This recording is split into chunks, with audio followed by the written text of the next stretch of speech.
네, 여러분 안녕하세요. 갖은 말씀 한 끼 히즈스토리 큐티 나눔 시간입니다. 오늘 말씀은 마가복음 6장 30절에서 44절까지의 말씀입니다.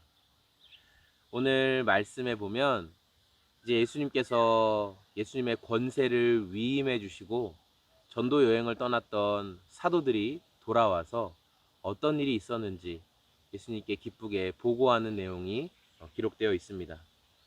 예수님은 이들의 보고를 들으시고 또 이들이 얼마나 고생했고 수고했는지 잘 아셨습니다. 그래서 우리가 한적한 데 가서 좀 쉬면서 먹고 이야기도 나누자 하고 계십니다.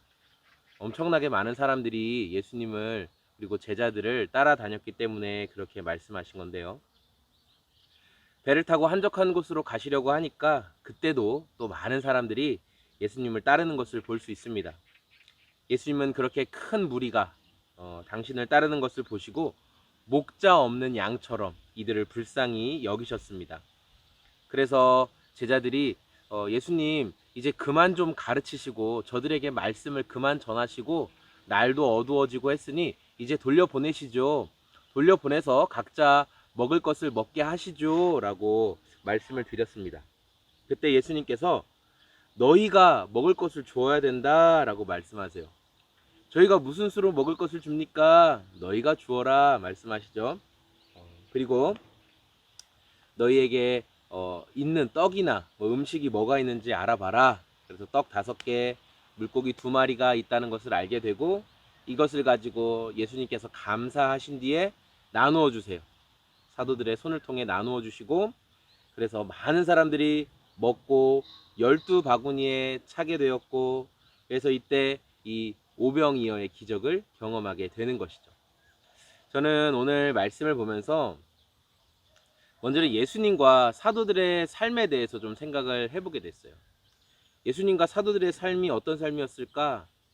우리가 인기 연예인들이 그 사생팬이라는 것 때문에 굉장히 많이 어려움을 당하잖아요. 사생활을 깊숙이 침해하는 뭐 연예인이나 뭐 어떤 공인들, 사람들에게 익히 알려진 사람들의 일상생활이 너무 없어서 그들의 일상생활 너무 깊숙한 곳까지 파고 들어와서 개입하려는 것 때문에 힘들어하는 것처럼 오늘 예수님과 이 사도들, 제자들을 따라다니는 수많은 무리들은 마치 사생팬처럼 너무나 어디를 가든지 무엇을 하든지 그 옆에 계속 붙어 있는 거예요. 그러니까 굉장히 지금 힘든 상황 가운데 놓여 있는 거죠. 예수님과 제자들의 삶은 사생활이 없었다는 거예요. 마음 편히 어디 앉아서 좀 뭘 먹으면서 소소한 담소를 나누는 것조차도 어려운 그런 상황이었다는 거죠. 그러니까 제가 제자들의 입장이었다면 좀 불평이 나올 만도 해요. 와, 우리가 큰 사역을 감당하고 와서 예수님의 권세를 위임받고 놀라운 일을 행하고 와서 이제 돌아와서 좀 예수님이랑 이런 얘기도 있었습니다. 이런 일도 있었습니다. 제가 이런 기적도 나타났습니다. 좀 자랑도 하고 밥도 좀 먹고 그렇게 하고 싶은데 사람들이 몰려와서 도무지 그렇게 할 시간조차 안 준다는 거예요. 그런데 예수님은 이들을 어떻게 보시느냐? 이 무리들을 불쌍하게 보시는 거예요. 제자들의 눈으로 보면 이 사람들 좀 너무한 거 아닌가? 이런 생각이 들지도 모르겠어요. 저도 그런 생각을 아마 할지 모르겠어요. 오늘은 제가 이곳 야외에 나와서 이렇게 영상을 찍고 있습니다. 그 목회자들은 보통 월요일에 좀 자기 시간을 갖습니다. 예, 목회자가 자기 시간을 갖는다는 게 조금 뭐 죄송한 느낌이기도 한데 저는 이제 월요일마다 이렇게 좀 자연에 나와서 큐티도 하고 그리고 묵상도 좀 하고 그리고 혼자 뭐 생각도 좀 하고 그러고 싶어서 오늘 아침에 일찍 아이들 보내고 또 아내도 출근하고 이렇게 나왔습니다. 저한테는 이런 시간이 소중한데 제자들에게는 예수님을 따라다니면서 이제 본인의 사적인 생활이 다 없어지는 거예요. 다 없어진 거죠.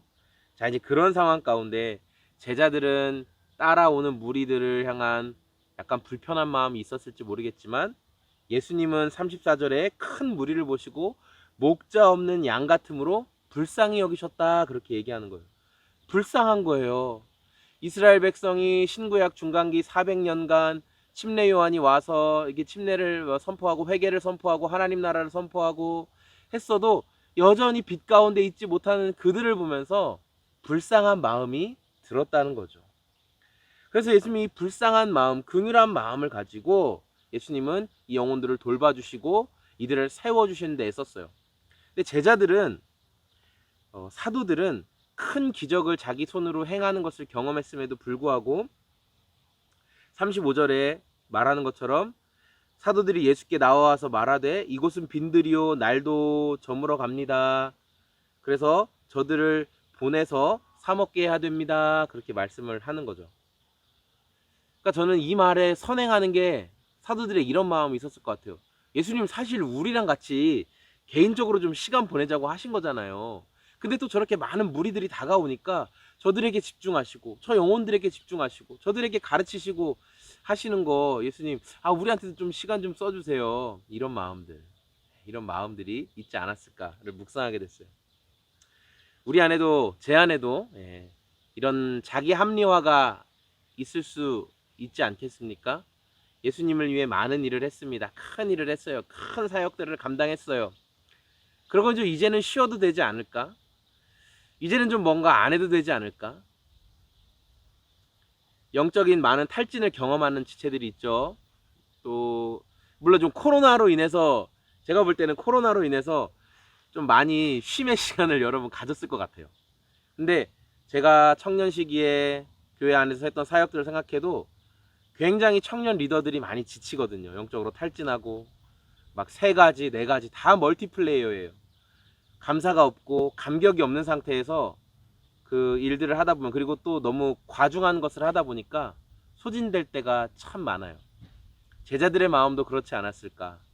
큰 일을 행하고 돌아왔는데 예수님이랑 좀 이렇게 단둘이 좀 시간을 좀 보내고 싶었는데 예수님이 또 많은 사람들이 오니까 그들을 챙기시는 거예요. 그들을 생각하시는 거예요.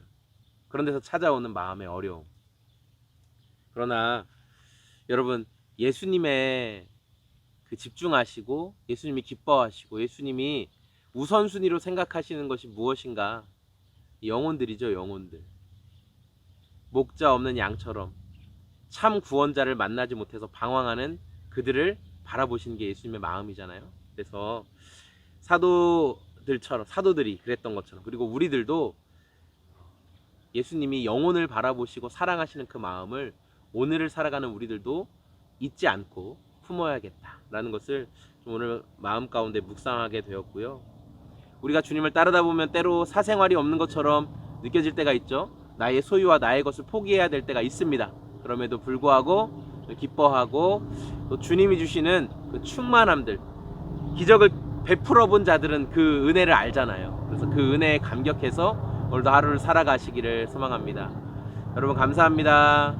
저는 소금 제작소를 섬기고 있는 소금 제작소의 공장장이었습니다. 오늘도 주님 안에서 기쁜 하루 보내시기 바랍니다. 고맙습니다. 안녕히 계세요.